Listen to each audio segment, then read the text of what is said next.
नमस्कार, आप देख रहे हैं प्योर पॉलिटिक्स, साथ में आपके शिखा ठाकुर। दिल्ली के चुनावी मैदान में गुरुवार को उत्तर प्रदेश के सीएम योगी आदित्यनाथ ने एंट्री ली। सीएम योगी ने 3 चुनावी जनसभाओं को संबोधित किया और बीजेपी के पक्ष में वोट की अपील की। जिस हिंदुत्व की पिच पर आकर के अरविंद केजरीवाल वोट मांगते दिख रहे हैं, वहां पर सीएम योगी ने बड़ा चैलेंज खड़ा कर दिया। सीएम योगी ने दिल्ली की चुनावी जनसभा से कहा है कि दिल्ली की यमुना में केजरीवाल अपनी सरकार के मंत्रियों के साथ उसी तरीके से स्नान करके दिखाएं जैसे कि संगम में योगी आदित्यनाथ ने अपने मंत्रियों के साथ किया है। बहनों और भाइयों, अगर एक मुख्यमंत्री के रूप में मैं और मेरे मंत्रीगण प्रयागराज के संगम में स्नान कर सकते हैं, तो मैं पूछना चाहता हूं, दिल्ली में आम आदमी पार्टी के अध्यक्ष से अरविंद केजरीवाल जी से मैं पूछना चाहता हूं, क्या यमुना जी में वह भी अपने मंत्रियों के साथ जाकर के स्नान कर सकते हैं क्या? अगर उनमें नैतिक साहस है तो उनको इसका जवाब देना चाहिए।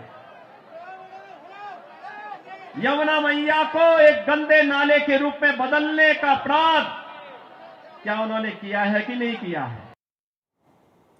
सीएम योगी ने पुजारियों को भत्ते के वादे से आस्था के सम्मान की बात को लेकर केजरीवाल को चुनौती दी है। सीएम योगी ने पूछा है कि केजरीवाल हिसाब दें कि कितने मंदिरों का दिल्ली में सौंदर्यीकरण करवाया गया। दिल्ली के चुनाव में मतदान से 12 दिन पहले तापमान में तेज उछाल दिखा है, जहां पर हिंदू वोट अपने साथ लाने के लिए तमाम जतन करते हुए केजरीवाल के सामने प्रचार युद्ध में हिंदुत्व की गदा उठा करके खुलकर विरोधियों पर वार करने वाले योगी आदित्यनाथ वहां पहुंचते हैं। योगी आदित्यनाथ महाकुंभ में एक दिन पूरी सरकार के साथ रहकर सीधे दिल्ली आए। उस प्रयागराज से जहां पर दिल्ली से बह करके पहुंची यमुना गंगा और अदृश्य सरस्वती के साथ मिलकर संगम बनता है। उसी संगम में योगी आदित्यनाथ ने बुधवार को अपने 54 मंत्रियों के साथ स्नान किया और दिल्ली के चुनाव प्रचार में आकर के योगी आदित्यनाथ ने सीधे अरविंद केजरीवाल को डुबकी का चैलेंज दे दिया। सीएम योगी ने दिल्ली चुनाव में दिल्ली की सड़कों को लेकर आम आदमी पार्टी सरकार को घेरा, साथ ही उत्तर प्रदेश मॉडल की भी बात की। ये राष्ट्रीय राजधानी है और राष्ट्रीय राजधानी में एनडीएमसी के क्षेत्र को छोड़ दें, शेष दिल्ली में क्या स्थिति है सड़कों की, शेष दिल्ली में क्या स्थिति है सीवर की, शेष दिल्ली में क्या स्थिति है स्वच्छता की और क्या स्थिति है पेयजल की। ये बुनियादी सुविधाएं होती हैं। आज क्या स्थिति है, क्या बना दिया है? सड़क पे गड्ढा है या गड्ढे में सड़क है, कोई पता ही नहीं लग रहा है। मैं जब से चल रहा हूं यही दिल्ली के अंदर देख रहा हूं। दिल्ली में पिछले 3 बार आम आदमी पार्टी लगातार जीतती रही है। बीजेपी इस बार आम आदमी पार्टी को कड़ी टक्कर दे रही है और मजबूत रणनीति के साथ चुनावी मैदान में दिख रही है। दिल्ली चुनाव में सीएम योगी की 14 रैलियां प्रस्तावित हैं, जिनमें से सीएम योगी 3 चुनावी जनसभा कर चुके हैं। 11 रैलियां और होना बाकी है। इन रैलियों के जरिए बीजेपी उन इलाकों को जीतना चाहती है जहां आम आदमी पार्टी मजबूत है, क्योंकि सीएम योगी का स्ट्राइक रेट हर एक चुनाव में ही जबरदस्त रहता है। अब ऐसे में योगी जी की एंट्री के साथ ही बीजेपी जीत की गारंटी को सेट कर रही है। योगी आदित्यनाथ की एंट्री के साथ कहीं ना कहीं बीजेपी ये सोच रही है कि अच्छा स्ट्राइक रेट आ सकता है और संभवतः जिन सीटों पर मार्जिन कम रहा है वहां पर बीजेपी को बढ़त मिल सकती है।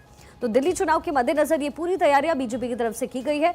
कहा यह भी जा रहा है कि कल जो तीसरा भाग है वो भी घोषणा पत्र का वो बीजेपी जारी करने वाली है। और वहीं मध्य प्रदेश में योगी का असर जरा वो भी आपको दिखाते हैं, क्योंकि आप इसे रिलेट कीजिए दिल्ली चुनाव से। 29 कैंडिडेट्स के लिए योगी आदित्यनाथ ने प्रचार किया। 22 उम्मीदवारों की जीत इनमें से हो गई और 75% स्ट्राइक रेट रहा। राजस्थान का जिक्र कर लें, जहां पर विधानसभा चुनाव हुए तो योगी का, माफ कीजिएगा, लोकसभा चुनाव में तो योगी का असर कुछ ऐसा था कि 15 कैंडिडेट्स के लिए प्रचार किया, 15 उम्मीदवारों की जीत हुई और 100% का स्ट्राइक रेट रहा। छत्तीसगढ़ में योगी का असर कुछ ऐसा रहा कि 4 कैंडिडेट्स के लिए प्रचार किया, 4 कैंडिडेट्स की जीत हुई और 100% स्ट्राइक रेट रहा। तेलंगाना में योगी का असर 2 कैंडिडेट्स के लिए प्रचार और 2 कैंडिडेट्स की जीत हुई, यानी 100% स्ट्राइक रेट योगी आदित्यनाथ का। वही हरियाणा में जब चुनाव हुए, महाराष्ट्र में हुए, झारखंड में हुए, अब इन 3 राज्यों के चुनाव में जब योगी आदित्यनाथ ने प्रचार किया तो नारा चर्चा में आया, बटेंगे तो कटेंगे। मकसद क्या था? मकसद था हिंदू बहुसंख्यक वोट को बीजेपी के पास एकजुट करना। सीएम योगी ने दिल्ली चुनाव में भी इस नारे को दोहराया और इसके साथ ही सीएम योगी अवैध बांग्लादेशी से लेकर के दिल्ली दंगों के उन दाग का मुद्दा भी उठाते हुए नजर आए और इसका नतीजा सामने चुनाव में और चुनाव के परिणाम में भी नजर आया। हमारे